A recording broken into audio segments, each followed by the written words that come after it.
پڑے گا، لیکن جو سچے عاشق ہوتے ہیں وہ اس راستے سے بھاگا نہیں کرتے اور عزیمت کی راہ کو کبھی چھوڑا نہیں کرتے. اس کی قیمت انہیں کچھ بھی ادا کرنی پڑے جان تک مارنا پڑے تو وہ اس سے بھی گریز نہیں کیا کرتے. تو ان اصحاب عزیمت کی کہانیاں اور ان کے دردناک قصے آپ سیرت کی کتابوں میں پڑھ سکتے ہیں. حضرت سمیہ کا خون مکے کی سرزمین پر بہنے والا پہلا خون ہے، جن کے پاکیزہ خون سے مکے کی سرزمین لالازار بنی. اور پھر حضرت یاسر اور حضرت عمار ابن یاسر، ان سب کو کن کن اذیتوں کا سامنا نہیں کرنا پڑا، لیکن یہ خندہ پیشانی سے ہر دکھ کو قبول کرتے اور حضور کے ساتھ ان کا جو رشتہ محبت تھا اس پر انہوں نے آنچ نہیں آنے دی.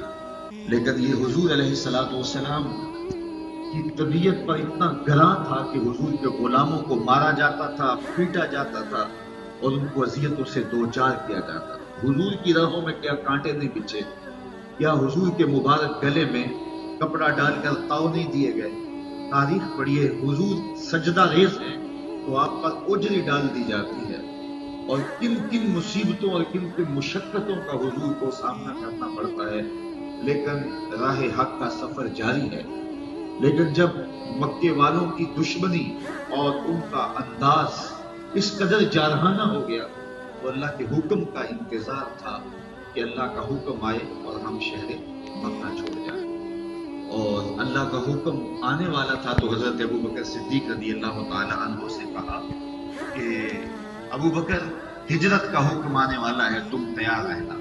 اور پھر جس رات حضور کے گھر کا محاصرہ کیا گیا اور آقا کریم ان کی صفوں کو چیر کر کے رات کے اندھیرے میں نکلے اور حضرت ابوبکر رضی اللہ تعالیٰ عنہ کے دروازے پہ پہنچے، جا کے دستک دینے کی نوبت ہی نہیں آتی ہے کہ حضرت ابوبکر صدیق تیار کھڑے ہوئے نظر آتے.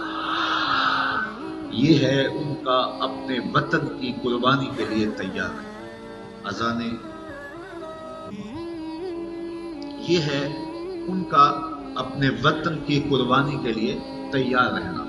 تو وطن کی قربانی پیش کی، اور اسی سفر میں حضرت سیدنا صدیق اکبر رضی اللہ تعالی عنہ کا اپنی جان کو جوکھوں میں ڈال کر کے حضور کو راحت اور آرام پہنچانے کا ایک واقعہ آپ نے بارہا علماء سے سنا. سیرت پڑھنے والوں کے دلوں پر یہ واقعہ نقش ہے، اور اہل ایمان اس واقعہ سے بہت ساری روشنیاں اور قربانیوں کے جذبے سیکھتے ہیں کہ جب حضور علیہ السلام کو لے کر کے غار ثور پہ حضرت ابوبکر صدیق پہنچے، اور یہ کتنا کٹھن اور مشکل راستہ تھا. اللہ اکبر. یہاں لوگ حج یا عمرے کے لیے جاتے ہیں تو دل میں شوق پیدا ہوتا ہے کہ اس جگہ کو دیکھیں جہاں چند دن میرے حضور نے گزارے تھے، اور لوگ غار ثور کو دیکھنے کے شوق میں اس اونچی پہاڑی کے اوپر چڑھنے کی کوشش کرتے ہیں کہ وہ مبارک جگہ اور وہ مقدس مقام دیکھ لیا جائے جہاں حضور کے انفاس کی خوشبو کی مہک آج بھی اہل ایمان کو نور دیتی ہے. مشہور وحدی نے کیا خوب کہا تھا، چند لمحوں کے لیے ٹھہرے تھے تم جس پیڑ کے نیچے، چند لمحوں کے لیے ٹھہرے تھے تم جس پیڑ کے نیچے، سنا ہے آج تک اس پیڑ کا سایہ مہکتا. تو آج بھی اس غار سے مہک ہے، مہک پھوٹ رہی ہے اور خوشبوئیں نکل رہی ہیں. انفاس پیمبر کی خوشبو سے آج بھی وہ غار معطر ہے. تو اس غار کو دیکھنے کے شوق میں کشاں کشاں لوگ کہاں کہاں سے آ کر کے وہاں اس پہاڑ پر پہنچنے کی کوشش کرتے ہیں. اور میں نے دیکھا ہے کہ بہت سارے لوگ تو اس کی اونچائی کو دیکھ کر کے چڑھنے کی ہمت ہی نہیں کرتے، اور کچھ لوگ تھوڑا دور جا کر کے پھر واپس پلٹ آتے ہیں. اللہ اکبر. اور جو اس غار تک پہنچنے میں کامیاب ہو جائے وہ اپنے آپ کو خوش نصیب سمجھتا ہے.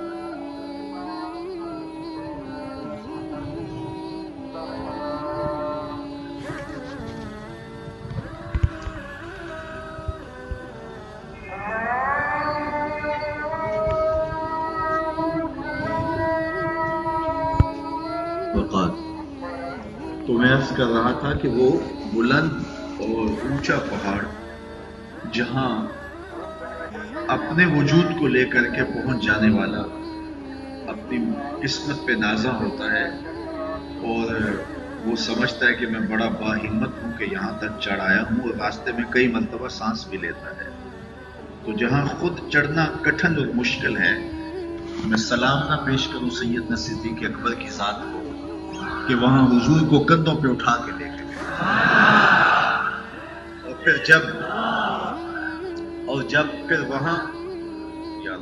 پھر وہاں جب غار کے دھانے کے قریب پہنچے تو پھر حضور علیہ السلام سے عرض گزار ہوتے ہیں کہ حضور آپ تھوڑی دیر باہر تشریف رکھیے تاکہ میں دیکھوں کہ غار کے اندر کوئی ایسی چیز نہ ہو جو آپ کو تکلیف پہنچائے۔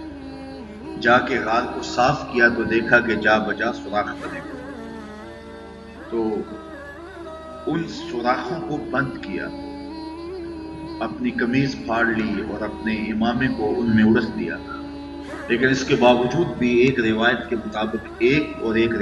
مطابق 2 سوراخ باقی رہے، تو ان میں اپنی ایڑیاں رکھ دی اور پھر حضور سے کہا جان عالم اندر تشریف لائیے، اور آقا کریم علیہ السلام کو اپنی گود میں لٹایا، اور سیدنا صدیق اکبر نے وہ لطف لیا کہ محبوب کریم کو اس خلوت میں جی بھر کے دیکھا۔ کسی نے کہا تھا کہ مچل رہی ہیں شوخیاں دیدائے نیم باز میں، مچل رہی ہیں شوخیاں دیدائے نیم باز میں، جاگ رہے ہیں پاسباں یار ہے خواب ناز میں۔ تو حضور علیہ السلام ان کی آغوش میں ہیں اور استراحت فرمانے لگے، اور سیدنا صدیق اکبر نے اپنی ایڑیاں ان سوراخوں میں رکھی ہیں۔ اب ایک موذی سانپ وہاں رہتا تھا، تو اس نے ہر سوراخ جب بند پایا تو پھر وہ اس سوراخ پہ آیا جہاں حضرت سیدنا صدیق اکبر رضی اللہ تعالیٰ عنہ کی ایڑی تھی، تو اس نے آپ کے پاؤں پر ڈنگ دیا۔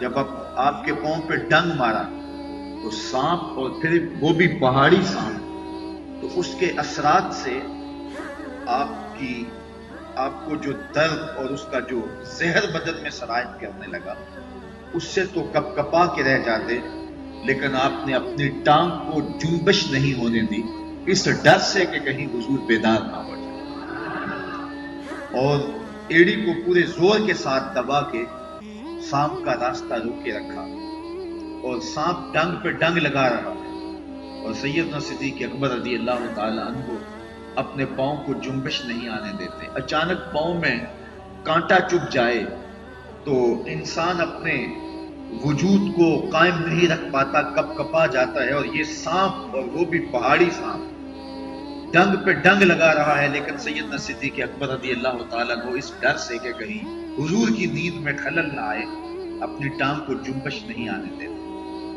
اللہ اکبر! وہ ڈنگ پہ ڈنگ لگاتا رہا، اور آپ کا دھیان اور توجہ اس کا راستہ روکنے میں اور اپنی ٹانگ کو جنبش نہ آنے پائے کہ حضور کی نیند میں خلل نہ ہو، اس طرف لگا رہا، اور بے اختیار آپ کی آنکھوں سے آنسو ڈھل پڑے، اور آقا کریم علیہ السلام کے رخسار پہ آنسو گرے تو حضور بیدار ہوئے، اور بیدار ہوتے ہی آقا کریم نے فرمایا مالک یا ابا بکر، ابو بکر کیا ہوا؟ تو جب اچانک صورتحال ہو تو پھر انسان کسی سے جب مخاطبہ کرتا ہے تو اس کے القاب اسے یاد نہیں رہتے، اچانک صورتحال انسان کو القاب بھلا دیتی۔ آپ کے گھر کی ہمسائیگی کے اندر بہت بڑا شیخ الحدیث رہتا ہو، بہت بڑا عالم رہتا ہو، بہت بڑا معتبر شخص رہتا ہو، جس کا نام آپ القابات بیان کرنے کے بعد ہی لیتے ہو، لیکن آپ کے گھر میں کوئی مسئلہ ہو گیا، کوئی چور گھس آیا، کوئی آگ لگ گئی، تو آپ نے اس کو پکارنا ہوگا، تو کیا اس کے القابات سے اس کو پکاریں گے یا اس کا جو مختصر نام ہوگا اس نام سے اس کو پکاریں گے؟ کیونکہ نازک صورتحال ہے، اور جب صورتحال نازک ہوتی ہے تو اس وقت لمبے القابات چھوڑ دیے جاتے ہیں، اس وقت صرف بمشکل نام ہی زبان پہ آتا ہے، لیکن ذرا محبت کی یہ انوکھی داستان بھی دیکھیں۔